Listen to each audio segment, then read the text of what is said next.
Hopefully you've all weathered the trials and the tribulations of the past few years as smoothly and safely as possible, and are looking forward to reconnecting with your PAN colleagues, because I think it's been a while since you all last gathered. Coming together, even over Zoom, just feels really important given the last few years, as is continuing to take advantage of professional growth opportunities like these. That said, I know it's hard to carve time out of our busy schedules for meetings, so I'm especially appreciative that you are all able to make it. The plan for today is that I'm going to take a little bit of time to share some very brief Federation updates. Then we'll go into some small groups with a little prompt, followed by a presentation on impact investing by our partner, Greg Meechan. You'll hear more about Greg from my colleague Tanya in a moment, but rest assured he brings a wealth of knowledge and expertise to the topic.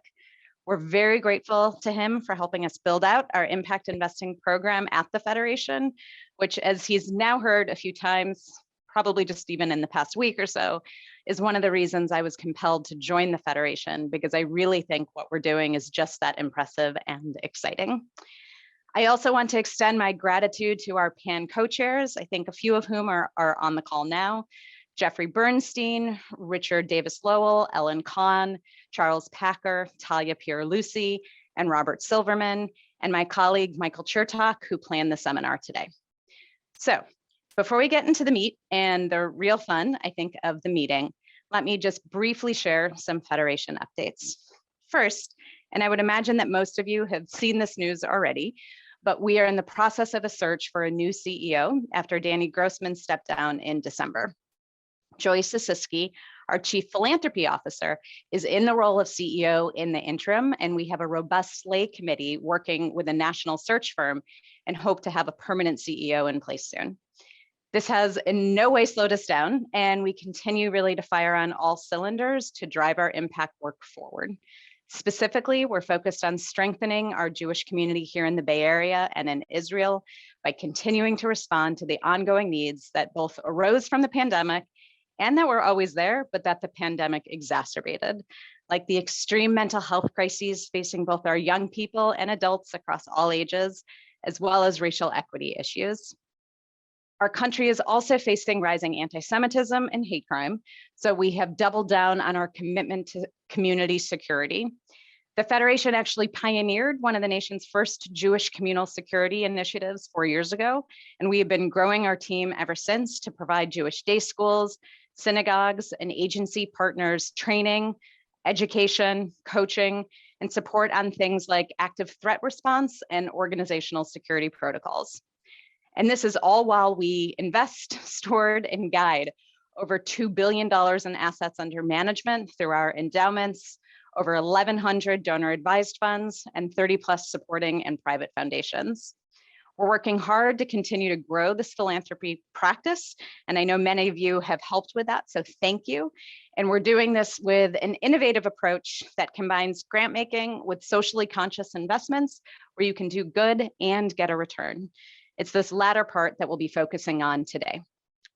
So that covers my quick update. And now we will break out into small groups where I'd like you all to discuss what you're currently doing to feed your own professional growth and or how you're supporting younger colleagues. So with that, I'm going to turn it over to my partner in crime, Tanya Shadoan, who is the managing director for our impact investing, as well as the donor advised funds operations. Wonderful. Thank you, Rebecca.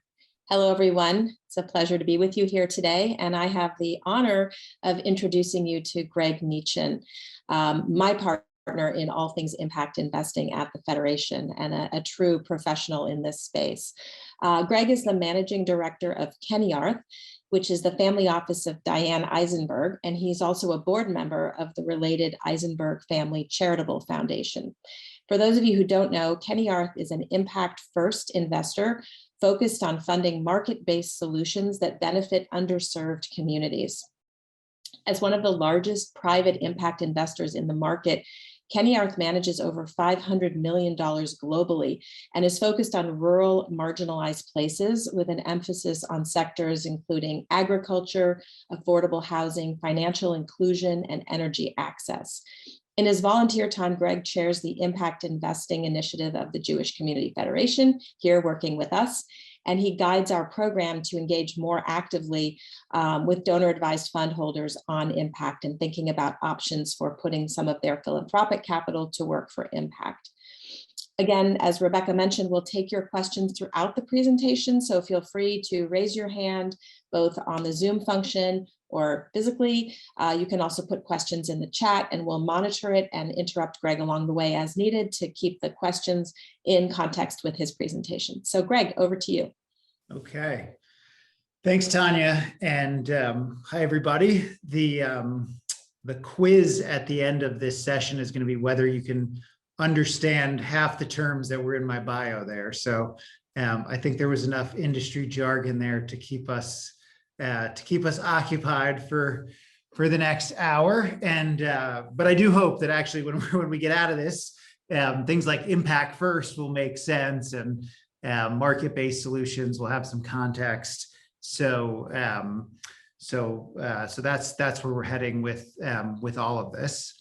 I do want to just reiterate, even I would get tired of listening to my own voice after 20 or 30 minutes. So it's a small group, and I'd really like everyone to be interactive and get out of this whatever it was they were hoping to get out of it from a learning perspective. So, I'm happy to take questions as we get into things. If there are acronyms on slides that don't make sense, if I say something that doesn't make sense, it's possible it doesn't make sense. So just yell, scream, raise a virtual hand or a real hand, or do whatever it is we do in Zoom, and I'd love to just engage in that way. So I think somebody's got some slides that they can share. Perfect. And while we wait for those to come up, let's see, and Violetta, let me know if yep, perfect. There we go. So we can go ahead a slide. So I think the first thing I just wanted to give some context to is how I arrived at some of this knowledge. So that I guess you have some sense that the things I'm talking to you about today come from a practitioner's level view, and hopefully it might help you frame some questions. So I've been with Diane Eisenberg for the last decade, since sort of day one of her founding Kenny Arth.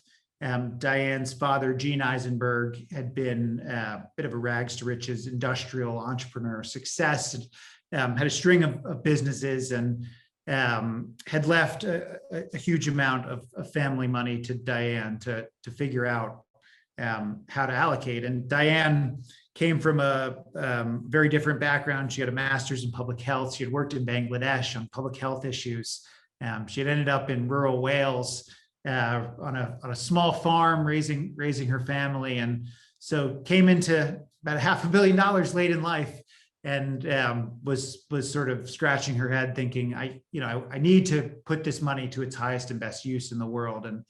And that's really where she and I started 10 years ago to say, how do we build an organization to deploy capital around in marginalized communities? How do we do it in an incredibly impactful way?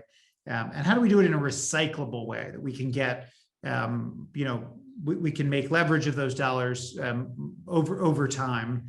And that was really our mission. And we've done a lot of learning across the entire spectrum of impact investing modalities over the years, from kind of the finance first impact investing side that we'll talk about, things in the public markets, to much higher impact first opportunities that I'll spend more time sort of talking about.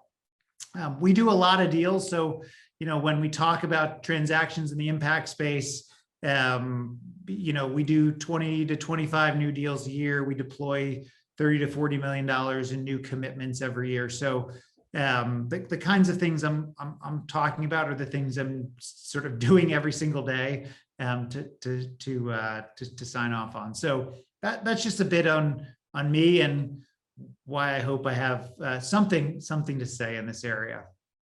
Let's go ahead to the next slide. So before I dive into even definitions, I guess I want to just say a word about why we're talking about this in the federation context, right? We could be on any number of impact investing calls. You could be sitting on the same lecture given by the GIN, the Global Impact Investing Network, or Mission Investors Exchange, or a number of other groups that focus on impact investing. So why are we talking about this in the Jewish Federation context? And I think it's important to note that this entire field really first started in a kind of religious and faith-based context. I'll talk about the Jewish angle in one second, but the impact investing field really started in the 70s, and it was the nuns, the Catholic nuns, who played a huge role in pushing this field forward. A lot of their pension funds started asking, how are we, or a lot of their endowed assets started asking, how are we investing our money? Is it aligned with our ethics? Is it aligned with our values? And some of the earliest shareholder activism efforts were run by groups of nuns in the 70s and early 80s. And I think the field owes a huge debt to those early participants. Certainly the community development finance field in the US, CDFIs, in many ways wouldn't have existed without some of the early capital that was provided by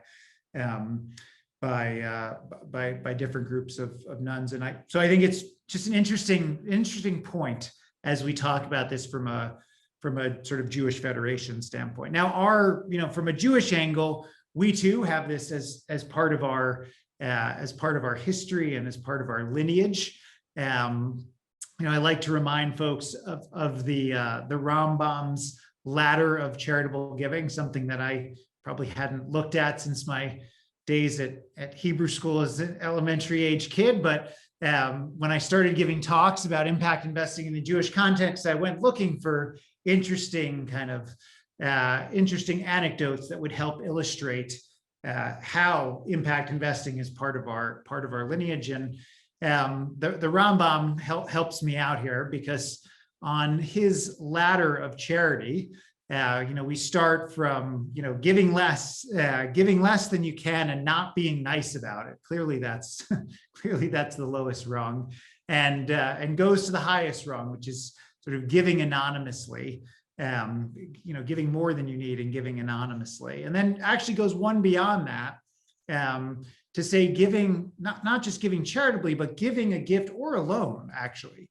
that allows somebody to prosper, that gives them, strengthens their hand until they needn't ask others for that help.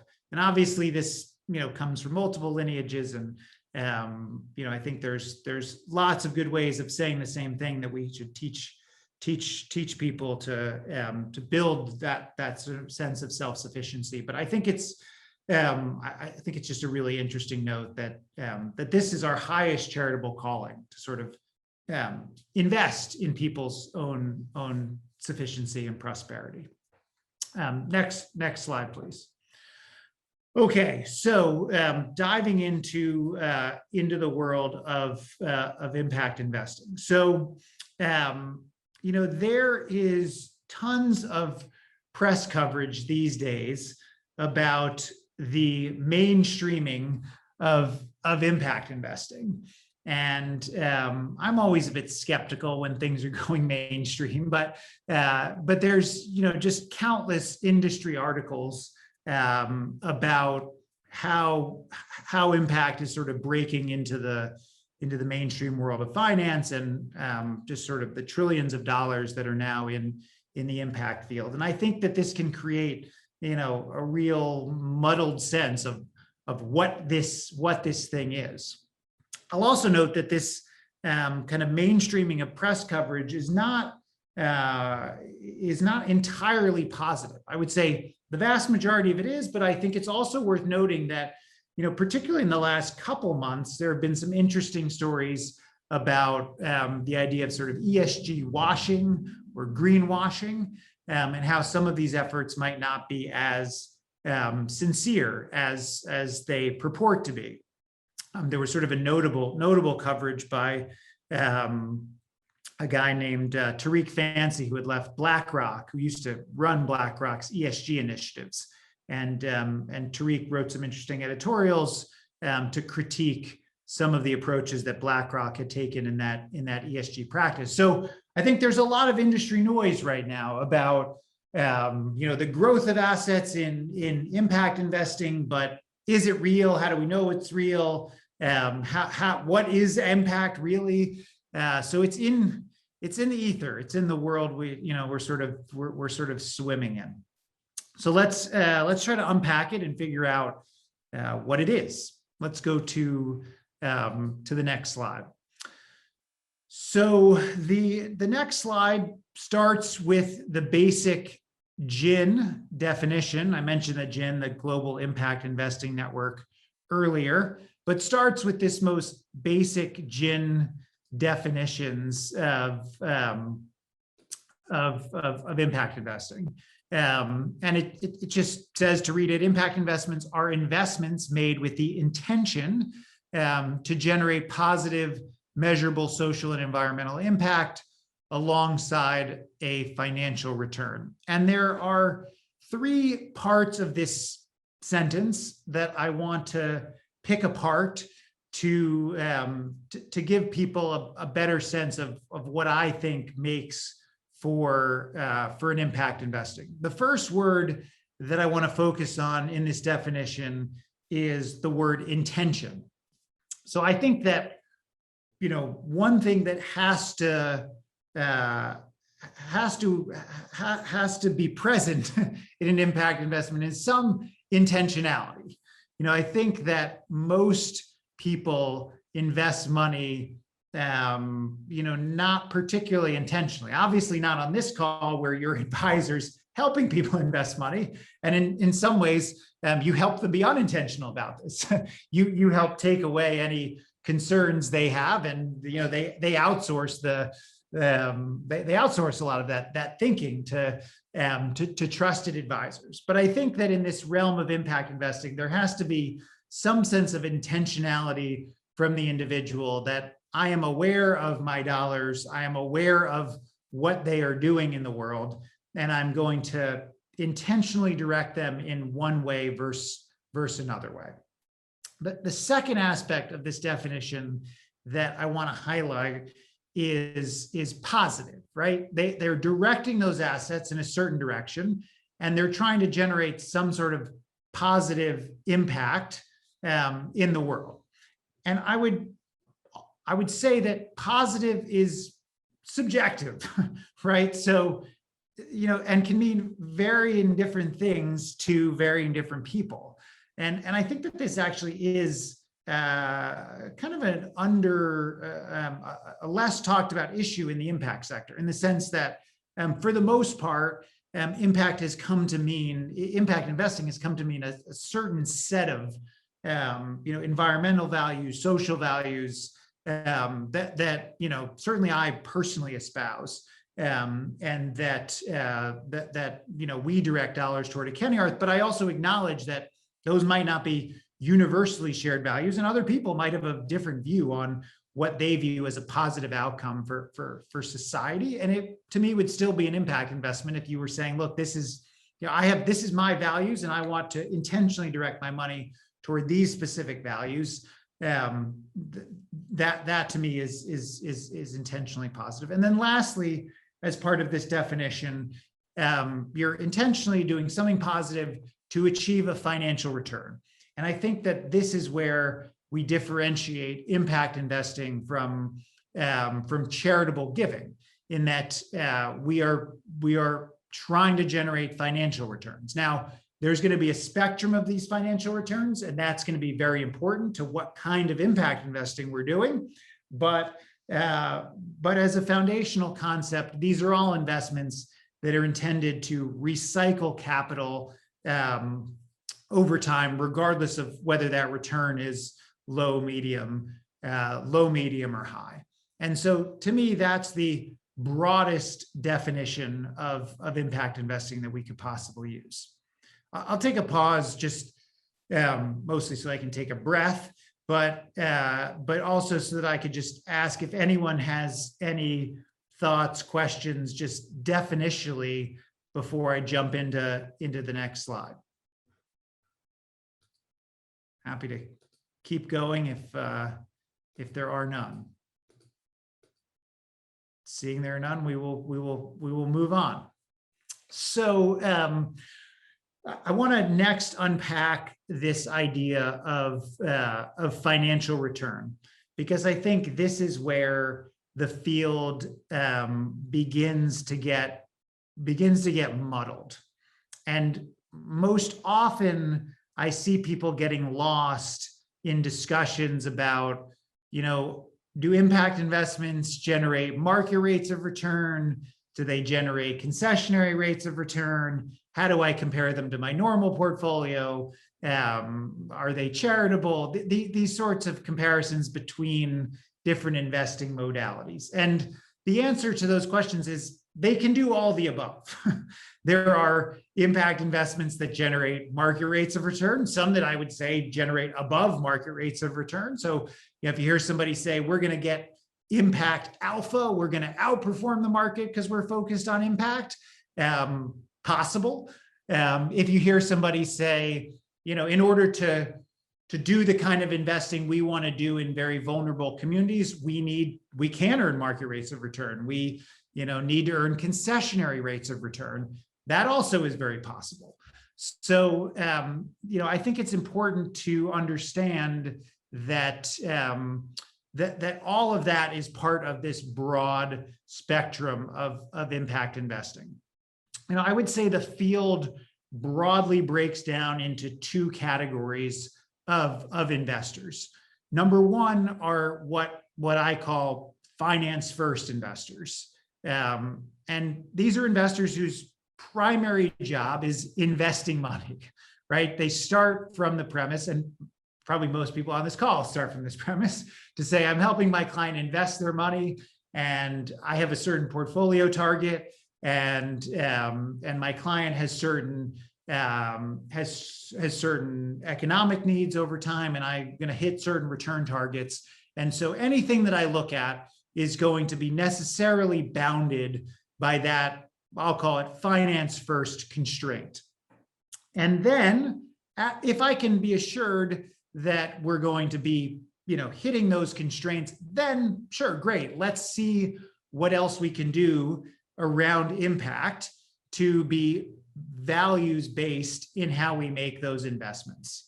And a lot of times that means doing things like ESG screens, environmental, social, and governance screens on, say, a public equity portfolio. So if folks are not familiar with that, that would mean screening out certain stocks. And typically, you hear about screening out tobacco or firearm stocks, or in portfolios that have an environmental slant, screening out fossil fuel companies. And a lot of this has gotten to a sophisticated level where these screens can be implemented and indexed against whatever index one was trying to track against, and have very little variance from the index, if any variance from the index. So to me, this is a way of doing something values-based, but not having to worry that you're deviating at all from that finance first thematic.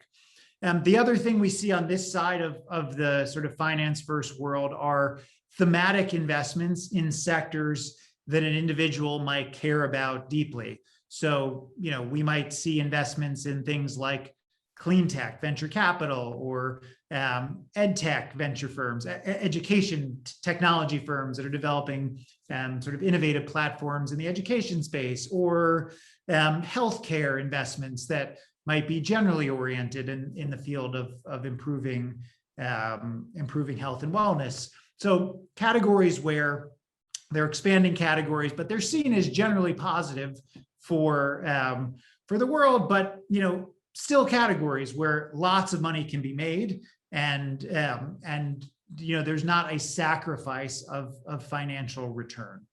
So that's the side of things that I call finance first. And typically when you see some of these glowing press reports of the trillions and trillions of dollars that are being directed toward the impact investing market, the vast majority of those dollars, I would say, 95% plus, if not more, are flowing into this side of the impact investing world. They're flowing into those public markets vehicles that are screened. They're flowing into those impact kind of venture capital sectors that are seen as generally positive.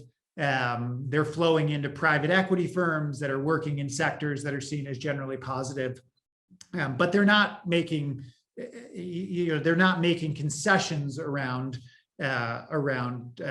financial returns. The other half of this chart is an entirely different universe of people, actually, in terms of who works in the field. So if the finance first side, you go to a gathering of finance first side folks, and you'll see a lot of wealth advisors, and you'll see big banks, and you'll see sort of brand name consultancies helping folks on that finance first side. If you went to a gathering on this other side of the spectrum, you would tend to see more foundation executives, or you would see development bank professionals. You would see individual philanthropists who are starting from a different question. And they're starting from the question of, I have a specific philanthropic mission, and I'm looking at a variety of tools that I can use to achieve that philanthropic mission, right? So let's say my philanthropic mission is solving homelessness in the Bay Area. And I could do that through a variety of tools. I might have some grant making around that. I might have some impact loans for sort of transitional housing. There might be a variety of tools I might use to impact that mission. But fundamentally, I'm approaching this question as to like, how might I use investment of some form as a tool to achieve my philanthropy?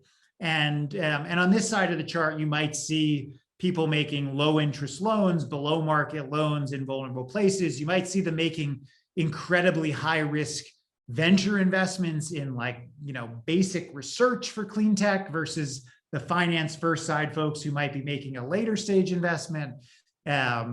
Or you might see them making loan guarantees, all sorts of things that are fundamental tools to achieving philanthropic impact. So again, I'll sort of pause there and see if anyone has questions on this continuum. The only other caveat I'd say is not everything is always so cut and dry, right? So it's very easy when we see a screen public market fund to say, got it, that's a finance first investment. And when I see a 1% loan to a CDFI, okay, that is an impact first investment. But there's a messy middle here that probably are less obvious. So Talia asks, are these mostly private investments versus public? So I would say on the finance first side of this chart, these are mostly public investments. So certainly in terms of dollars, right? That's where we see, again, kind of screen public equity firms or thematic public equity firms. So at Kenny Arth, we have a large position in a firm called Generation Investment Management, which was started by Al Gore and David Blood, who was a former exec at Goldman Sachs. It's an environmentally thematic public equity fund, really focused on climate leading organizations. So, but certainly not a concessionary investment at all. In fact, they're sort of beating the market annually, but public investing in public securities. And then you see a lot of fixed income vehicles. Similarly, there's a number of fixed income managers that now will screen bond accounts and will sort of heavily lean on sort of green bonds or corporate bond issuances that are focused on green infrastructure, or municipal bonds that are focused on projects that might benefit specific parts of their community. But all of that, again, in the public market domain, all of it completely non-concessionary in how they approach the financial return side of the equation. And then I'd say, as you move more to the impact first side of this chart, you definitely have a lot more private investments and less, if not, very few public strategies that, aside from some esoteric muni bond strategies that we actually have created, very little public market stuff on the impact first side. And Michael asked about how we blend these two, and I'm going to park that question, Michael, because I think it's a great question, and I think we're going to get into that in terms of how we think about portfolio strategy. The quick answer is yes, absolutely. An investor doesn't need to choose where they sit on this continuum. One can say, I'm, with 90% of my assets, I'm going to be values-based, but I'm going to be finance first in terms of generating market rate returns. But I'm going to have a bit of a carve out for doing, impact first, more philanthropic investing with a smaller portion of my asset base. But I'll talk a little bit more about that as we get ahead in some of these slides. Okay, next slide. So I wanted to try to highlight some terms that come up in these different domains. I guess this is true of any field. So maybe, in your own work, you probably have an acronym soup of things that no one else would understand. But certainly the impact investing world has been prolific at adding acronyms to our world. And so I wanted to highlight a couple of terms just in case people come across them. You have some sense of what it means.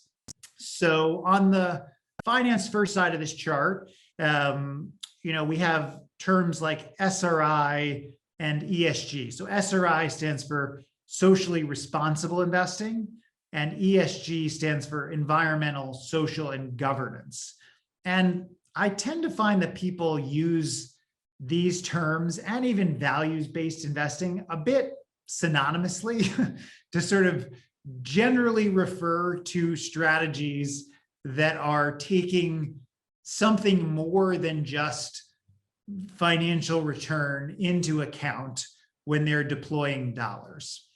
These are sort of terms of art, not science.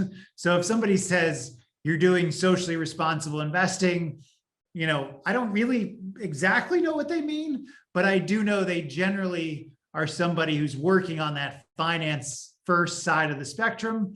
They tend to be, engaged with public markets investing in a sort of values-based way. So I can kind of locate that when somebody says, oh, I work in SRI. To me, okay, I'd probably guess they work in that sort of public markets domain. ESG is very similar. And I think you're probably all familiar with ESG. I think at this point, the idea of, sort of even entirely mainstream managers having some answer to the question, how do they think about these other factors in their strategy, is almost, standard fare in diligence on a conventional manager. So I'm sure you've come across that term plenty. And then, values-based investing also will be used, and values-based, tends to just mean, how do I make sure that my portfolio reflects my personal values? Oftentimes people will say, will ask me, do I think that, having an ESG screen on your portfolio is impact investing? And I sort of shrug, like, I'm not I'm not, I'm not sort of the impact investing God. I don't, whatever you feel is right is good. I don't make the decisions as to what is impact and what is not. But I tend to say, I don't so much see it as having a direct impact, but I think it's values based. And I think it's important if it makes you feel good about your money, and I think that it shouldn't be understated that helping people feel like their money is in a place they can feel good about is worth something, even if that dollar is not, solving deep poverty or climate change or any of the other ills that face our society. It could just be good that it's not increasing sort of harm to society. So hopefully that gives you a sense when you hear SRI, ESG, and values based. And then on the other side of this, we hear terms like impact first. And again, that means just folks who are looking at impact first in how they assess these things. And you might hear about program-related investments, or PRIs, which is a very specific term related to how foundations deploy capital or deploy charitable capital. And I've got an entire slide on PRIs. And we could probably spend an entire hour on PRIs alone, but I'll unpack PRIs as we get forward in these slides. Are there any other acronyms that people have come across, or terms that people have heard that they feel unsure of, or they were hoping might get covered in this presentation? I don't know if anyone's got thoughts on that. If not, that's fine. I just want to make sure I knock off anything. Okay, CDFI, good question, Virginia. So we'll oh, these are great. Okay, so let me tackle slow money first, actually. So slow money also so slow money, I think, tends to refer to this more patient impact first capital derived from the slow food movement that folks might know about, just eating local or savoring, long meals with friends. So I think that there's, I certainly have heard this term used. Again, if I had to break it down into like what circles of people I hear slow money used amongst, I hear it definitely more from this impact first side of the spectrum, people who are thinking about that sort of philanthropic use of capital. But slow money, again, is that patient, maybe I deploy 10-year money to a CDFI. So what is a CDFI? A CDFI is a community development finance institution. CDFIs have been around in the US since the late 60s and early 70s. They got a big boost during the Clinton administration when the Community Reinvestment Act was sort of reformed and expanded to require large national banks to devote a significant portion of assets to low-income communities. And a lot of those banks found that they could deploy that capital via these CDFI, these community development finance institutions. They take a variety of forms. They can take the form of banks, credit unions, and non-bank loan funds. And they receive quite a bit of government grant money through something called the CDFI fund. And then they receive a lot of lending capital from banks looking to fulfill their CRA requirement, as well as from foundations and other philanthropists that are looking to get money into these communities. They basically are financial institutions that exist in markets that mainstream banks have pulled out of.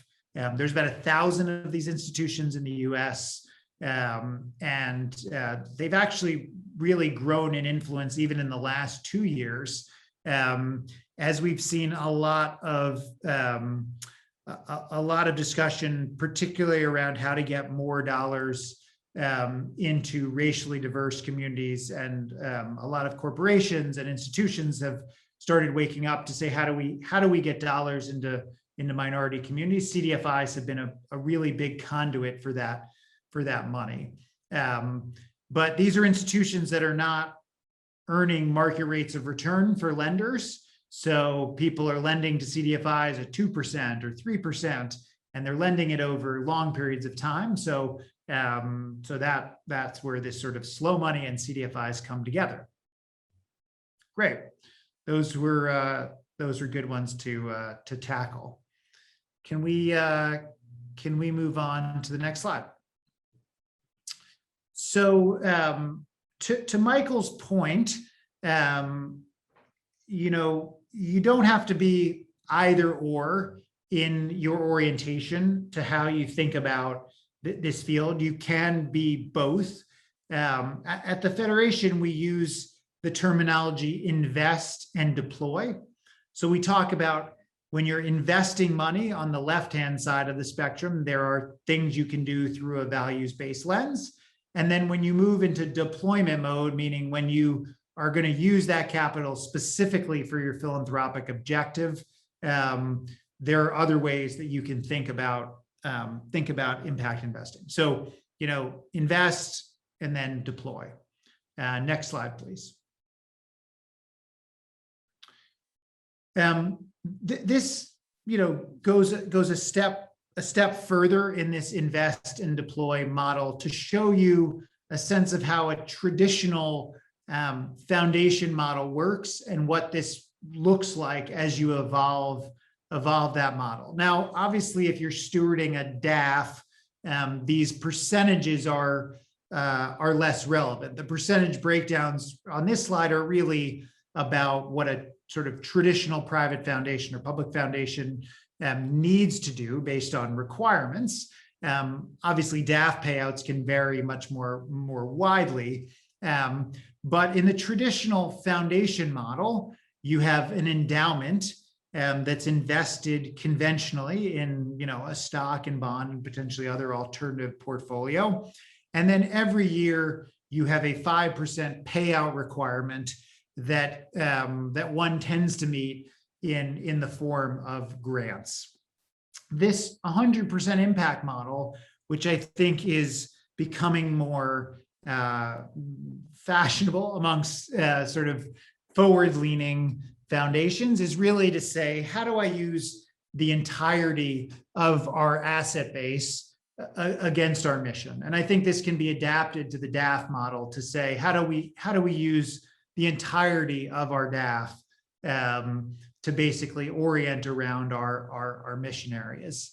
And so a portfolio that might move in that direction might look something like the one on the right-hand side of this chart, where instead of conventional stocks and bonds, that sort of public markets portfolio has been moved into something that has a bit of a screen to it. And perhaps there was a carve out in that conventional portfolio for private investments, private LP investments in venture capital or private equity or other private assets that again are thematically oriented toward impact. And then when you break down that 5% that's going out the door every year, you might expand the range of tools you use to meet that grant requirement to be not just grant, but program-related investments, PRIs, that take the form of impact loans. So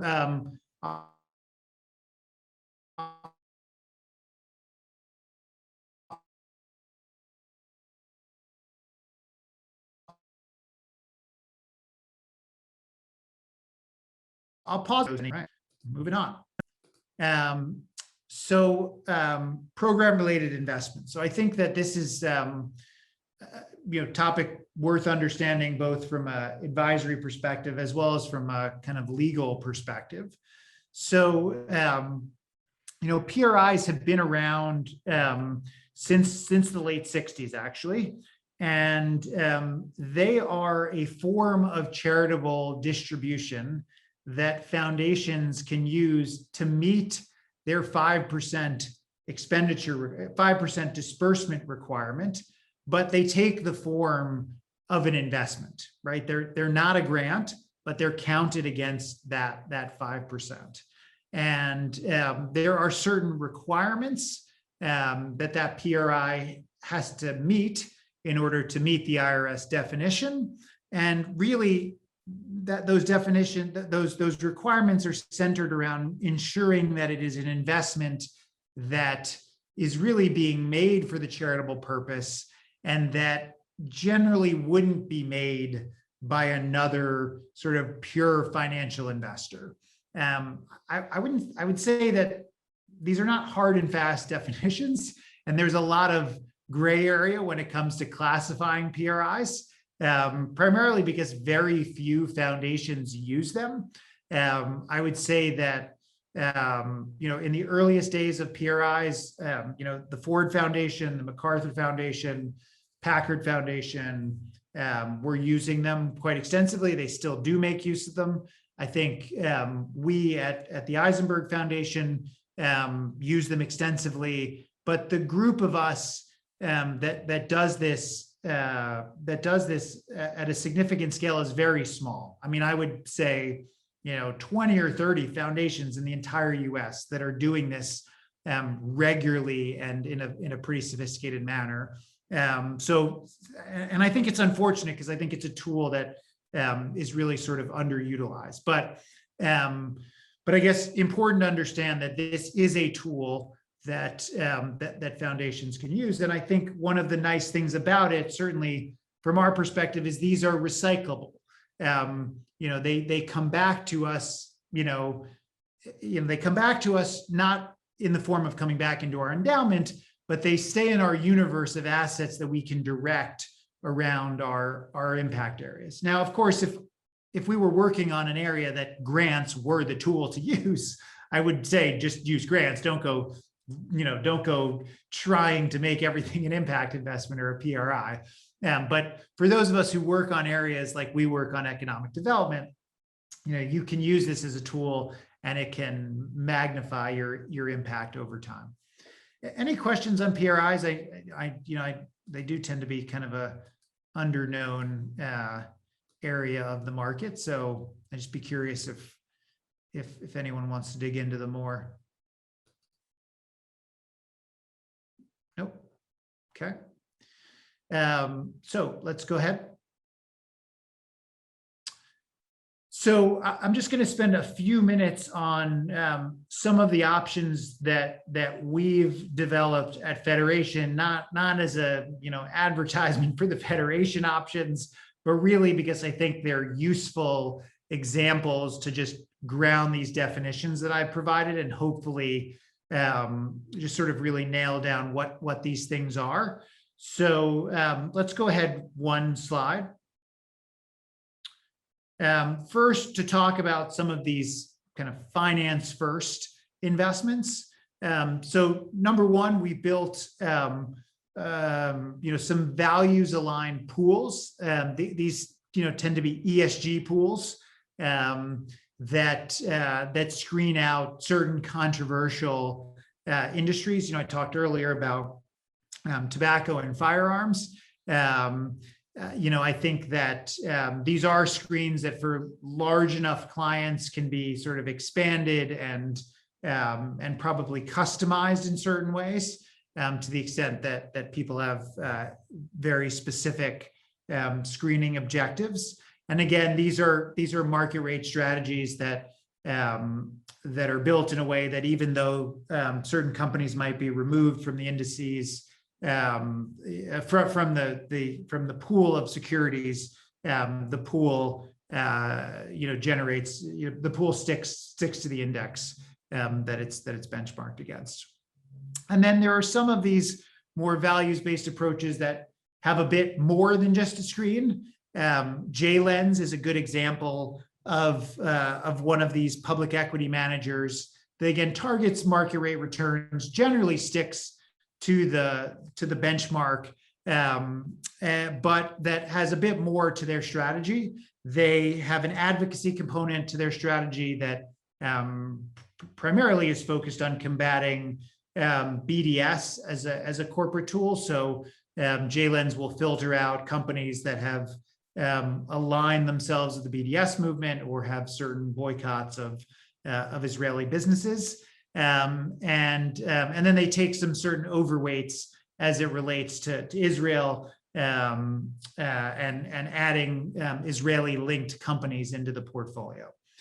So that's an example of one that's not just a pure index, but does have some thematic view on things. And again, is something that some of our DAFs are using at Federation.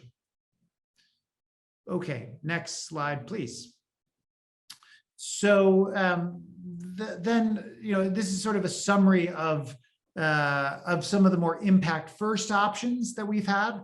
I talked a little bit about these CDFIs, these community development finance institutions.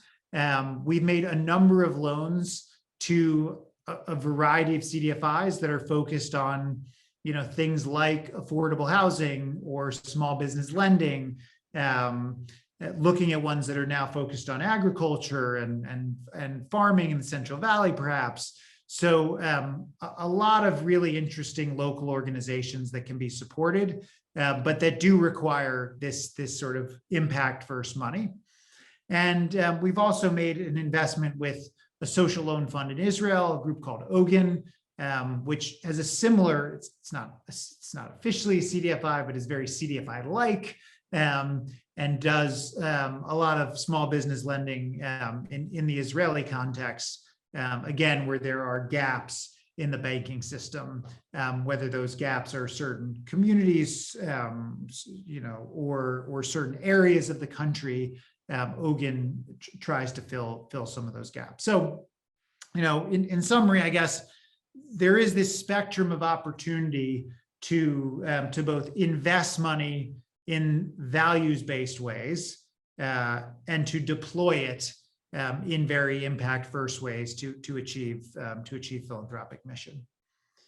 Can I get the next slide? I think it might be. Okay. Got one more on measuring this whole thing, which is always kind of the $1 million question in this market is, okay, all that sounds really nice, but how the heck do we know if any of this is really working? And I think that question is more salient and sort of front of mind on that impact first side of the chart, partly because a lot of times you're comparing those interventions with grant alternatives and you're trying to figure out, where am I getting the biggest bang for my dollar of impact? So we tend to talk about measuring impact on that side a little bit more than we tend to focus on it on the finance first side, where the outcomes are a little bit harder to pin down. So if somebody says, what is the precise impact of me screening out tobacco companies from my portfolio, how would I measure that impact? To be honest, I would shrug and I would say, first I would say, I don't think there's really going to be a market impact from screening it out. I think you should do it because it makes you feel good. And then you don't feel like you're owning a piece of the tobacco company. But in terms of actually moving the agenda of tobacco companies, I think there's quite a lot more we could do around advocacy or public policy to impact those areas than we can with that dollar of sort of investment. So I think some of these questions tend to be a little fuzzier when it comes to that finance first side. But on the impact first side of things, we do tend to sort of dig into things with the same rigor as we evaluate grant making, and as we might use more sophisticated monitoring and evaluation protocols to assess whether those grant interventions are actually producing those outcomes. And the framework that I've got on this chart comes from the Impact Management Project, which was a really interesting initiative that was trying to pull together all of the industry frameworks that exist much like we have many acronyms in our sector, we also have 101 different frameworks for measuring impact, and all of which I'm sure have an interesting place in various different portfolios, but many of them overlap in their intent. And I actually think this impact management project sort of framework captures most of the key questions that I think should be asked when one is assessing the impact of any given investment. And those questions are, what is it that we're trying to impact? What is that outcome? Just define it, write it in one sentence. Number two, who are those beneficiaries? And related to who, I think there are questions about how do we talk to those people? We do a lot of surveying of beneficiaries in our Kennyarth portfolio, working with companies that are directly talking to individuals that are receiving loans from these CDFIs, because we want to know, like, did this, in their words, did this improve livelihood? How did it improve their livelihood? Did they tell others about it? And I think when it comes to that who, we gotta talk to people. We got to know who they are. Number three, how much? So can we quantify that impact? If we're trying to increase incomes for a given population, how do we have a test period? And how do we say, look, we made a loan into this community. Can we try to tie that to increases in income over time? And how do we measure that? For, what contribution did that investment have? Was there something else that happened at the same time that caused the community to sort of to improve, that totally unrelated to our loan? So can we isolate the impact of our intervention? And then finally, are there other risks that we're not seeing that are kind of unintended risks to a given intervention that might happen? And I'll give an example of one of those, because I think that sometimes people don't recognize some of these unintended risks. So working internationally, we do a lot of work on extending credit to unbanked individuals, in sub-Saharan Africa. Could be small market traders, could be small farmers, really deeply poor folks who are looking for sort of microloans. And quite recently, there have been a lot of new online platforms, mobile-based platforms in particular, that have been funded by Western impact investors that are trying to extend credit to these sort of same communities. Now, they sort of do this in a very blanket way. They've been making, huge numbers of loans to individuals across East Africa in particular, and Kenya in particular has a blacklist of individuals who have not paid back these small loans. So there's a lot of things that happen when somebody gets a mobile message saying, hey, we'll lend you $2. They don't know where they're getting it from. They take the loan, then they default on that loan, and all of a sudden they've gotten themselves on a credit blacklist. That means they can't get another bank loan for years. And so something that was originally intended to be an impact investment by a Western investor in this technology platform to reach these individuals now has turned into millions of people in Kenya in particular who are now on credit blacklists because of the methodologies employed by some of these mobile platforms. So it's just sort of a example of these unintended consequences when people are not really that attuned to the markets that they might be working in. So I will pause there. I think I've gotten through all my slides in the allotted time and tired myself out sufficiently. So I will turn it over to you all for any questions. Greg, that was amazing. Thank you so much. Take a pause, have a drink of water. You deserve it. We are a small enough group, so why don't we go ahead, and if anyone has any questions, please just raise your hand and I can call on you to share with the group if you're comfortable. If not, please just write it in the chat. You can send it to me personally or to everyone, and we'll make sure we get to it.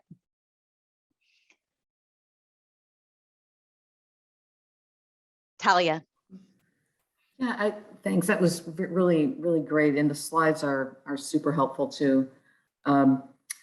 So Greg, I was wondering, like, if you've heard like criticisms of impact investing that resonate with you, that you feel like, yeah, these have some merit. So I think that some of the sort of ESG washing and greenwashing critiques that I referenced earlier do have some merit, actually, in the sense that I do think there are, I think many of these strategies have been oversold as impact. I actually think the strategies themselves are perfectly fine and good if they're sold in the right way, right? And this to me gets to this point of when you're doing something values-based that's not intended to have a direct impact, just sell it as values-based. Don't sell it as, you know, this ESG strategy is going to change the world. Sell it as you want to feel good about where your money sleeps at night. You're not invested in these set of companies that feels good to you. You know, we're not going to give you an impact. You know, we're not giving you the gold medal of impact investing. And I think that one of the problems in the impact sector has been that whether it's foundations that have implemented these strategies and then gone on conference stages and presented themselves as impact champions, or it's larger institutional banks that have set up these practices and, you know, put out press releases that make it sound like they're solving global poverty with an ESG strategy. It's not the strategy's bad. It's just that it was just oversold. So that's what I would say is a sort of a practical critique of that, of the finance first side. I would say that there are reasonable critiques on the impact first side that are probably the same reasonable critiques that philanthropy in general faces, which is that people do things in a kind of opportunistic way and in a, you know, kind of in a hobbyist way, or they do a deal that their friend's doing, as opposed to, you know, being really objective and selective about how to deploy capital. I don't think this is a problem that's specific to impact investing. I think that clubby philanthropy is a kind of endemic thing. And I think people tend to not, you know, there are a lot of people who spend a lot of time being very sophisticated about how to make money and then not particularly sophisticated about how to give it away. And I guess I would just generally like to see the field of philanthropy continue to become more sophisticated and evidence-based in how people make all their decisions, whether those are grant decisions or those are impact investing decisions. You know, there should be a comparison of alternative. There should be, you know, an evidence-based assessment of which dollar gets the most leverage. Like all these things people should do, as opposed to just saying, I went to the cocktail party and somebody told me about this organization and I wrote a check.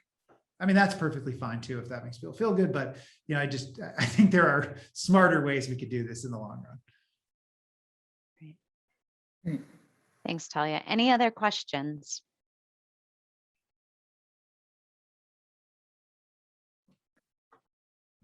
All right, well then we will wrap this up, give you a few more minutes left to your day that you get them back.